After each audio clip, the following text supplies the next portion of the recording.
Welcome to episode 3 of Echo Without Noise. Not every voice is wise. Today's episode is close to my heart. It's about the kind of people who speak like they've swallowed dictionaries and wisdom books, but whose words, when unwrapped, leave us feeling more confused than seen. As always, take what resonates and leave what doesn't. This isn't advice, just a reflection.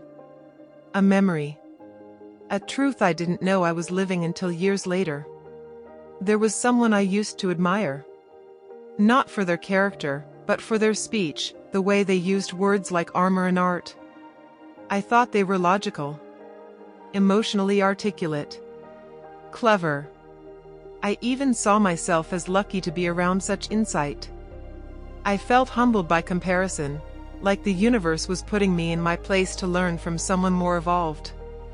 But language is tricky, isn't it? It can hide more than it reveals. Eventually, I noticed a pattern.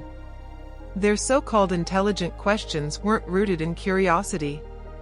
They were deflections, ways to avoid topics that made them uncomfortable. Their logic was smoke and mirrors, and I felt like a fool for believing in it. I started doubting my own clarity. Maybe I was missing something. Maybe my discomfort was my own problem.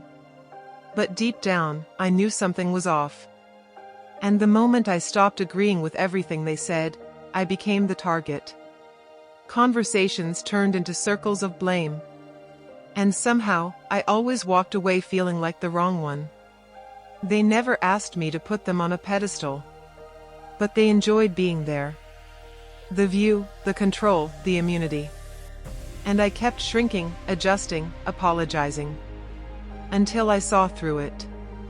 And when I did, I didn't shout. I didn't argue. I simply stopped listening. Stopped twisting myself to match their version of logic. It took years of slow courage. But I stepped off the carousel. I chose silence over survival mode conversations.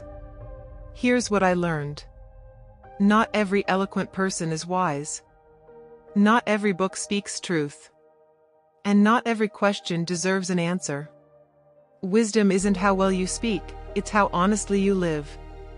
It's vulnerability, accountability, presence. I now trust my discernment more than someone's articulation. I trust the peace I feel around certain people, and the tension I feel around others. And I've stopped needing to explain that choice. A quiet reminder.